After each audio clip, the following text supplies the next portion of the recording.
Welcome to Lab Life with the Air Force Research Laboratory. Hi, I'm Michelle. And I'm Kenneth. Hello, folks. Today we are joined by Dr. Tim Bunning, the Chief Technology Officer at AFRL, who discusses his new position, the importance of materials research, and mentorship. In 3, 2, 1. Dr. Bunning, welcome to the podcast. You can call me Tim. Well, thank you for joining us, Tim. Okay, we'll see if we can do that. Okay. All right, so starting off, we're going to kind of flip the script here. We usually ask this question at the end, but want to see how you feel now. Who would you say, or what would you say, is a piece of Air Force technology or researcher that really inspired you growing up? Can I be different? Absolutely. Yeah, you can. Spiced up. Yeah, Dan So- shook it up last time.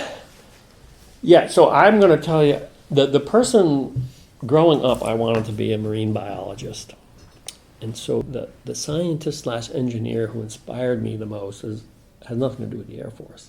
It was Jacques Cousteau. That's the first time we've gotten that one. Yeah.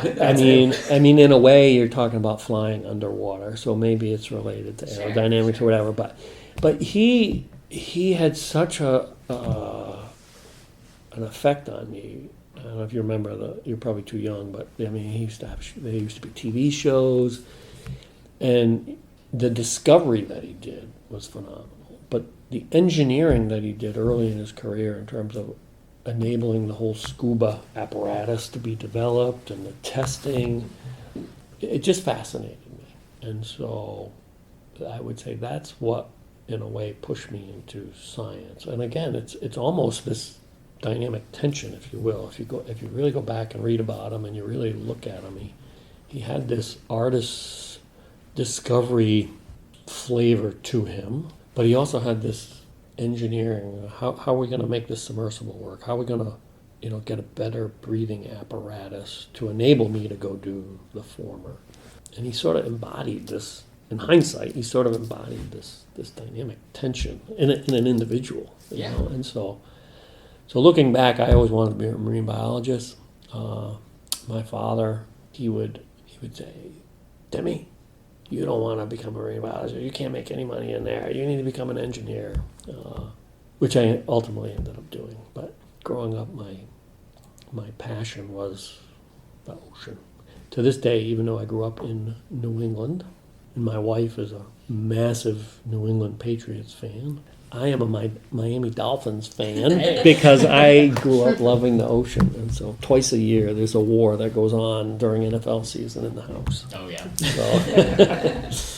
So right now you're AFRL's Chief Technology Officer. You recently came into this role, but you kind of spent a lifetime in our Materials and Manufacturing Directorate.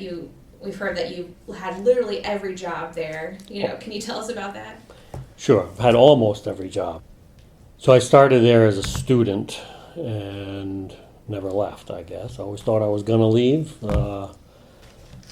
But good people, good mission, quality of life, raised my family here in Dayton. Along the way, I've been an on-site contractor there for a number of years. Did a lot of in-house research. So I ran a large research group.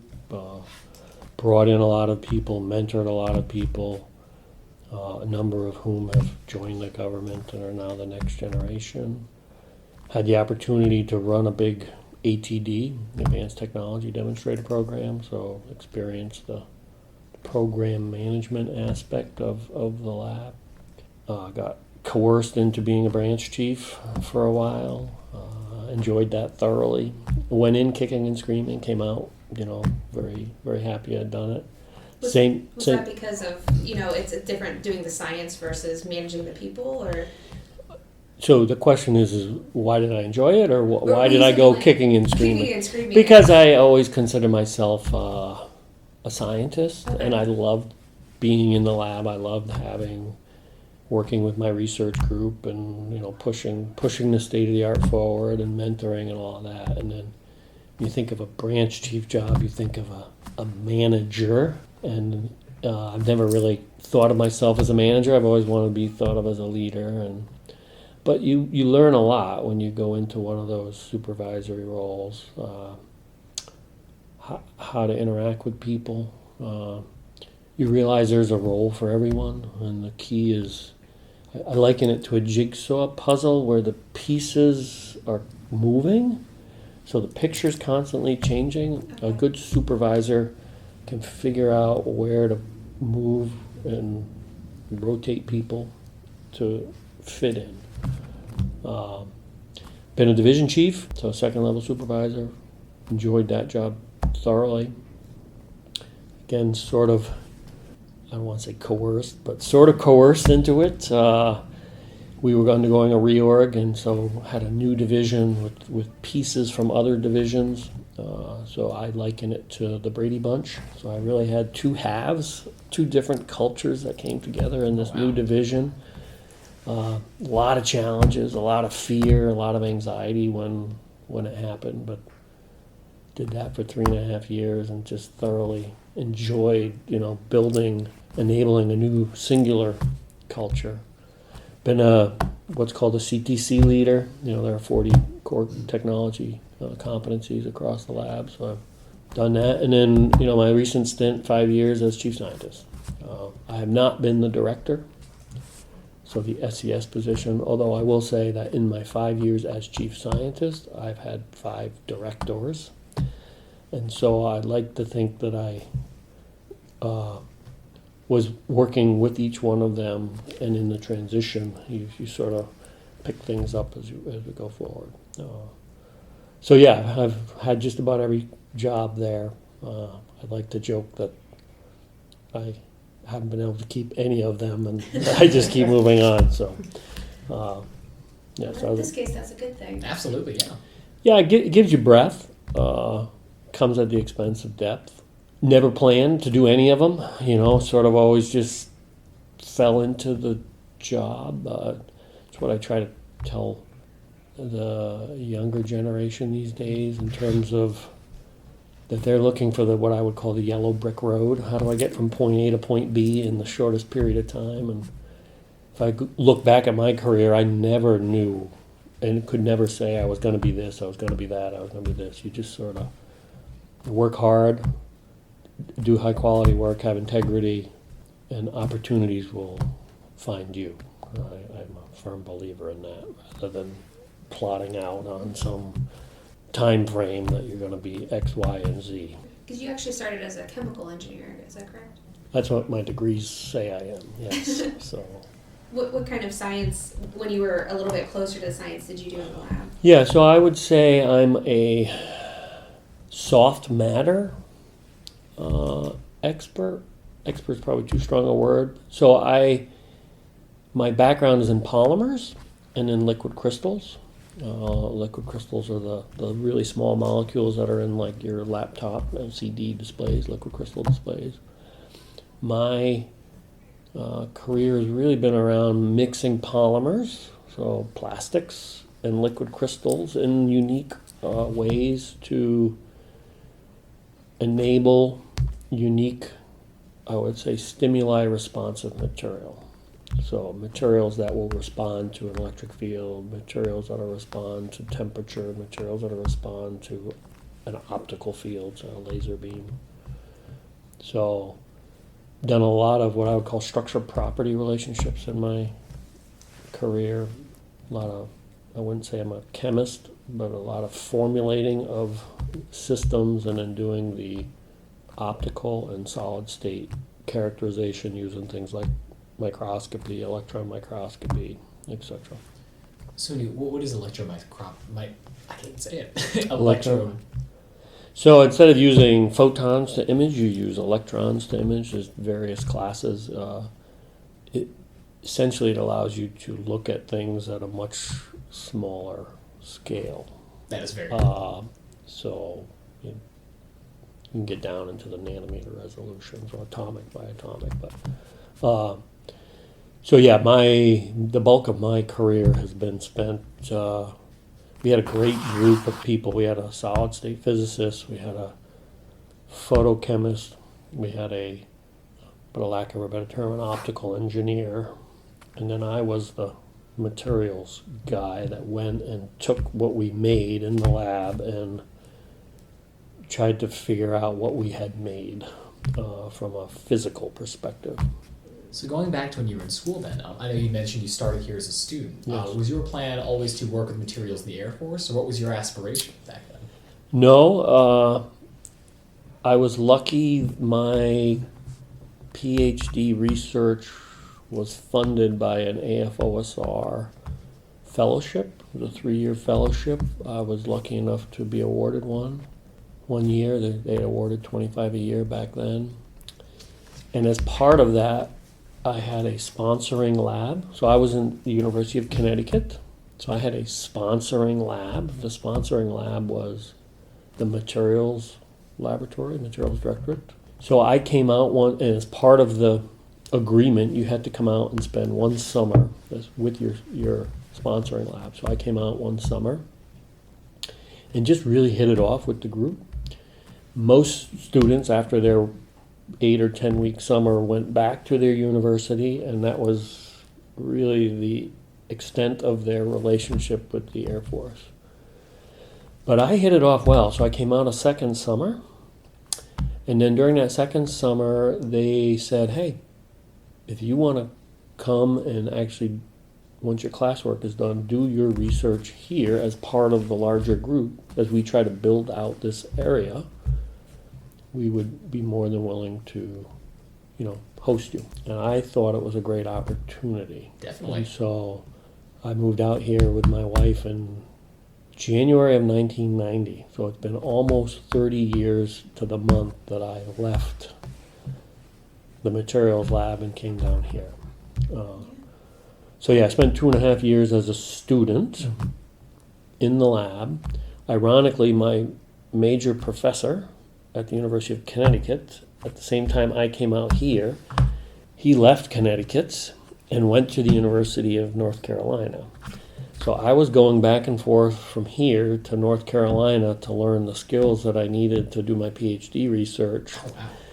But in the end, because I was a student at the University of Connecticut and he was still affiliated with Connecticut, I had to go back and defend as part of the chemical engineering faculty, process at the University of Connecticut. So it was a weird triangle. Yeah, I was gonna say a lot of travel there. Yeah, Kept it fun. So what kind of drew you back or staying with us for 2.5 years then? Like staying here at the lab? I just thought it was a great opportunity. The lab has phenomenal people, has phenomenal access to equipment. The group that I was joining was undergoing a renaissance, if you will. They were sort of coming out of doing a lot of work behind closed doors, and so there was a appetite there of wanting to lean forward, innovate, etc. And I figured, it would be a great place to experience something different than, my master's degree is from Connecticut, so I figured this was a great opportunity to experience something different, which is what part of the PhD process should be. Go and experience a different culture, a different school, a different environment, if you will. So I figured I could get that whilst getting my degree from Connecticut, but I would just get it here with an AFRL. Yeah, it all worked out. Yeah. So in that 30 years with AFRL Yeah. so far, from 1990 to now, what are Makes me feel old. yeah? I mean, Kenneth is actually younger than that. So Yeah. Oh, 92. you're killing me. My apologies. well, yeah, that's good. You probably thought Bunning was cool or something. Right. But so 30 years, a lot of time, a lot of pop culture too, right? Kenneth? But what are some of those outstanding accomplishments that stick out in your mind, or just I don't know if there's some crazy cool science, or 30 years is a long time. Is a long time, maybe not for basic research to develop, but some nearer term stuff. Yeah, I would say. I mean, we can talk about the science all you want. I've been very fortunate in my career to be part of some very high performing teams, which over the years has led to my fair share of recognition, all because of them, not because of me. But I would say the thing that I'm most, proud of, or I think of as my accomplishment, is the group of people that I brought in and mentored that have now joined the government and are now the next generation. When I look back and think of what's my legacy, we can talk about this piece of hardware or this science, but to me that's what makes me smile inside, I guess. So had great people who've wanted to, why I don't know, wanted to come here and join the group back when I had the group, and they are, there are a number of them in RX, a couple in SDPE right now. Just phenomenal. The talent level that they bring to the organization greatly usurps my talent level. So from my perspective, it's what I've given back to the war. That's not quite the answer I think you were looking for, but I think that's it's an answer. It's the accomplishments of those people, and hopefully you empowered them along your way. I mean, you're being humble now, but no, that makes sense completely. I have lots of what you would call the typical academic narcissistic accomplishments that a scientist, like if you went and polled a professor, they would talk about what fellows they are and how many papers they have and the H index that they have and patents. I mean, I have all of that, but that's not what excites me. That's not what I think we're here for. I think that's in academia. That's the end. That's what enables you to get funding. That's what enables you to get students. The students enable more results, which allow you to get more funding. It's the hamster wheel. I believe in the government. We do it, and we want our SMEs to do it as a means to an end, because you want them to have that outside reputation, that peer practitioner, I call it. You want them to have those credentials, but it's not for themselves. It's to enable the Air Force to leverage the larger scientific community, to be an amplifier, if you will. Because it's not just what we're doing here; it's the connections. We're part of a large ecosystem, a very large ecosystem, particularly from the basic and early applied part of the enterprise. Academia, industry, international partners, and you influence one of two ways, in my opinion. You walk in the room and you have a checkbook, and we do a lot of that influence in AFRL because we have a pretty large budget. But I've always thought of my job as growing people and growing teams, so that when they walk in the room without the checkbook, they are still listened to. They are, because they have that peer reputation, they can influence the direction of a room without just being able to cut a check. And I think that's influence, in my opinion. Absolutely. Yeah, it's important very much to enrich minds no matter where they go. Like you mentioned, they have that expertise that can really help keep us pushing forward. Yeah. So with that in mind, with your career and how you started as a student, came to here, I know we had a discussion prior to this talking about mentorship. It's very important in your position, and I know we've talked about it already, but what are some of the mentors who have influenced you throughout your career? Yeah, I've had a number of great ones. 4 come to mind. The first being the former chief scientist of the materials lab, Wade Adams. He wasn't the chief scientist when I first met him. I showed up as a student, but he helped me tremendously in the first 10 years of my career to learn how to be a practitioner in the outside community, how to publish, how to present, how to interact, how to build that reputation, if you will. Just pushed me very hard, which I'm very thankful for.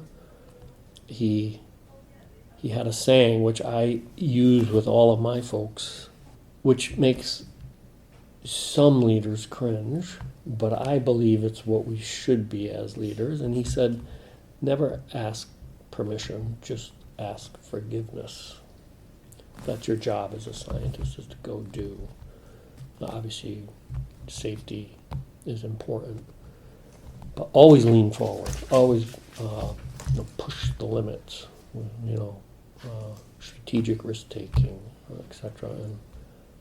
And I learned that from him, and I've tried to embody that in my mentoring of the next generation. And AFRL, the Air Force, we are a pretty risk adverse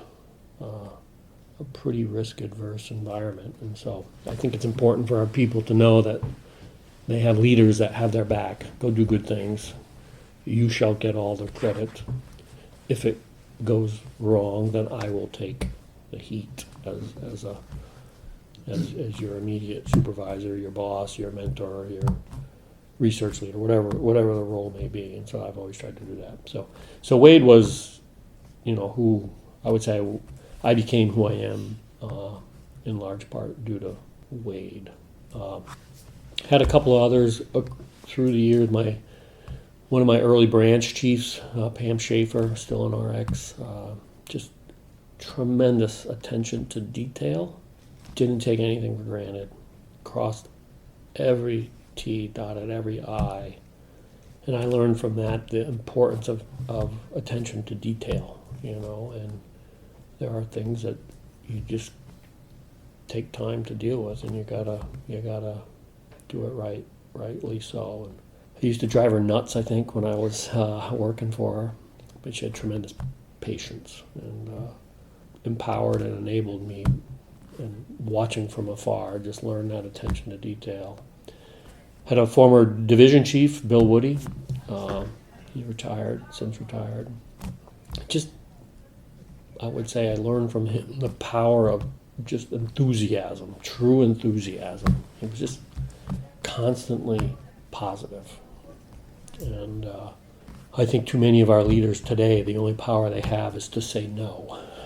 He was always the guy that said yes. And I think we need more of that.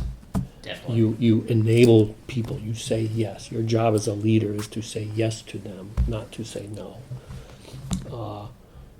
And so I learned that from him. And then the fourth is Chris Ristich, who's still around, head of SDPE, former section chief of mine, and learned the power of communication with him.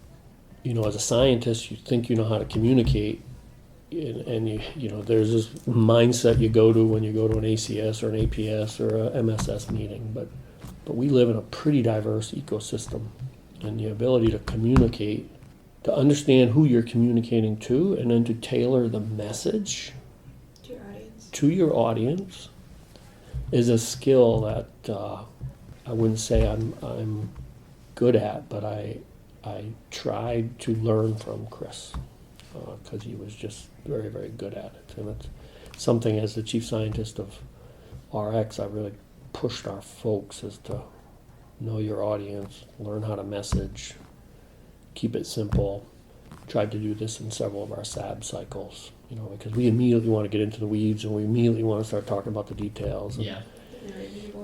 Yeah, they don't have the depth, and so you really need to, understand your audience and then work the message. And so those four people, I would say, influenced me, early in my formidable stages.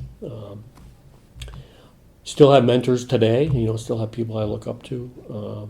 I don't think mentoring is something you should ever think of stopping, right? I mean, we always have stuff to learn, and there's always people who do things better than you, and try to surround yourself with those that are better than you and learn from them. So, but yeah, I think mentoring is very, very important, particularly early part of your career. Really shape who you become.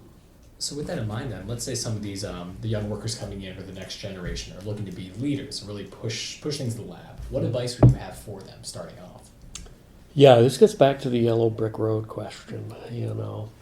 I have no qualms in people wanting to be leaders and feeling that they can be leaders, but I think there's also goodness in being a good teammate. So I would say become part of a team, and whether you're leading it or not, that's where you should do high quality work, be a great teammate, lean forward, take advantage of opportunities, and the leadership opportunities will come from that. I think we need to continually remind our folks that that's, like, it goes back to what I said earlier. I never aspired to any of the leadership positions I've ever been in. It was just by doing good work, being in the right place at the right time, the opportunities presented themselves.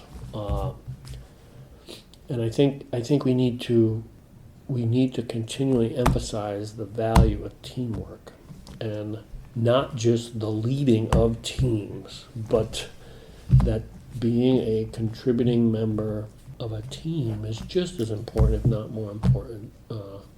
And the results of that team is what should be driving you. I get we're all human. I get we all worry about, we're competitive. I mean, it's a human trait. But I think if you do the team part, the leadership opportunities will come. I think coming in and saying, I want to be a branch chief, there's lots of opportunities to go take leadership classes, etc. But I think I would like to see a little more patience in the development of some of our folks before they self-anoint themselves as, I will be a future leader. I think you got to let it come. Yeah, no, it's very much living in the moment too, because you're right. We're always looking out toward the horizon, looking ahead, but it's great to say, hey, I've got a great team here and we're doing amazing work. Like, let's focus on this, and you're right. This is why I never left. I always said I was going to go to academia, but I was just part of this amazing team. 10 years later, I was still here, and then by then I'd had a family, and we were raising kids, and it's a great place to raise a family, and then these other opportunities came along, so have patience, I would say. That's great. And then in your new role as part of the AFRL team, what excites you about being Chief Technology Officer? That's a great question. I've been down here for a week. I would say I'm still trying to figure out what the role should be. I think the role was something a couple of years ago. AFRL was a little bit of a different place before 2030. I think we've been in this transition period. So part of my first month or two is to figure that out, is, what the role should be. I know there are a couple things I want to focus on. One is I want to be the voice of the S&E within the organization, through the TDs, through their chief scientists. We are primarily, yes, we're a military org, but we are an S&E org as well. And so I want to be their CTO. I want to work for them. I want to do everything I can from a workforce development perspective. I want to do everything I can to open doors for them. I still consider myself a practitioner. I'm still publishing. I'm still going to technical meetings. So I want to feel like the S&Es know they have a corporate voice. I think that's been missing a little bit through this rotation. I want to bring some tech rigor back to the development and assessments of some of our enterprise level programs. I think it's a mistake if those that are doing the execution are also doing the evaluation. It's not what S&T is built on. S&T is built on independent peer review. And I think we need some of that in particularly our enterprise level programs. Want to engage strongly with the S&T implementation team. Both Objective 1 and Objective 3, I think there's a role for this office to play.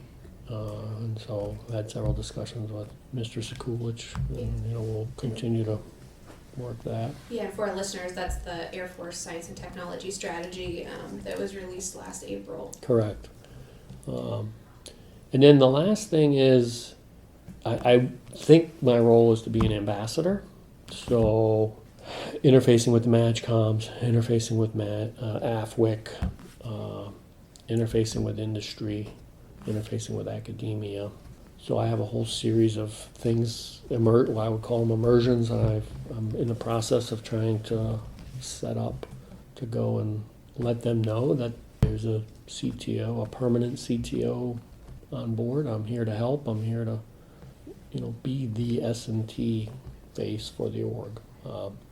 I generated a priority list. I've sent it to Mr. Blackhurst, our executive director. I've sent it to General Durteen.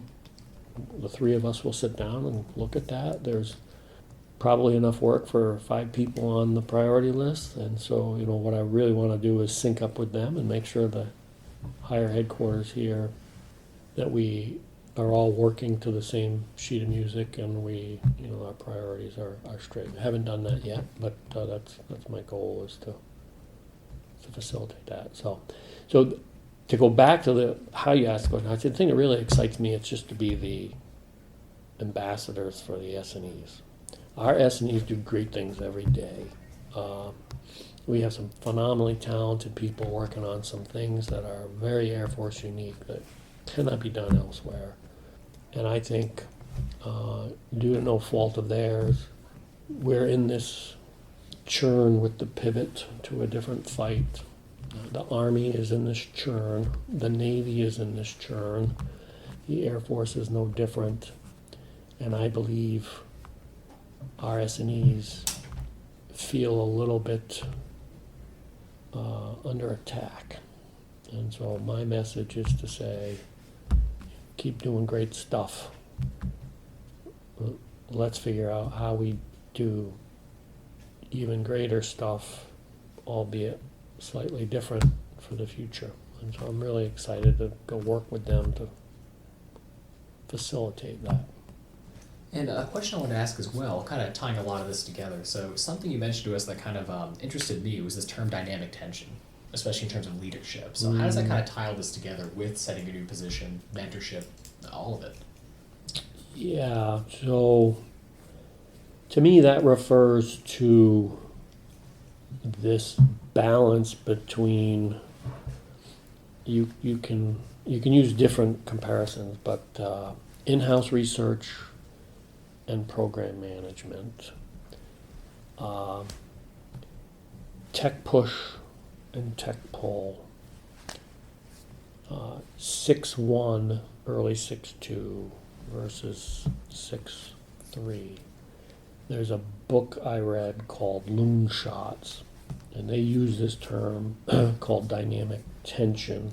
In the book, they compare artist communities with soldiers, and talk about a variety of organizations, some that have failed, some that have succeeded, and the ones that have succeeded have gotten this dynamic tension right between the artists and the soldiers. It's not all one or all the other. And I grew up in RX in a group with Chris Ristich and Bill Woody and Pam Schaefer and Wade Adams, in a group that had a very strong in-house science base, but had a very strong 6-3 tech program focus. And we were constantly fighting with each other. What you guys are working on will never work. It's pie in the sky. That's 6-3 talking to the 6-2. And that 6-1 and 6-2 people saying that what you're doing is evolutionary. By the time you get it to work, the whole system's going to be changed and you're going to need something completely different. And we used to have some, not literally, but figuratively, some smackdown fights, But that tension, what I call dynamic tension, I think is what made the group very, very strong. If you look who's come out of that group in terms of AFRL leadership, it's amazing. And so I respect that dynamic tension. And that's what I want to bring to this role. I believe this role is S&T of AFRL. It's not the in-house component. I really want to focus on building a relationship with EN, our engineering shop. I don't want it to be CZ and EN. We should be representing the S&T through the continuum together. And so that's what I mean by dynamic tension.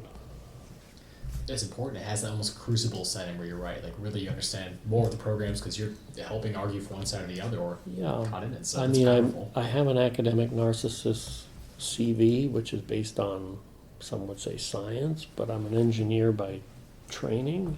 You know, I want to solve problems, and I think and we do both phenomenally well in this organization. But I see all too often, well, that's program management. That's a contract with.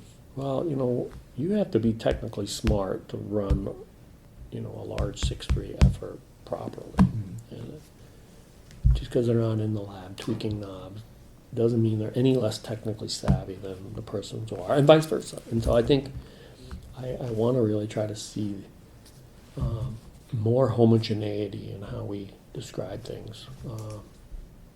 And I would recommend anyone to read that book, Moonshots. It's a great book. Okay. Well, thanks for joining us. Thank you so much. Appreciate you giving me the opportunity. Make sure to follow us on social media at Facebook, Twitter, LinkedIn, Instagram, and YouTube at AF Research Lab. And remember, stay curious. Logging off.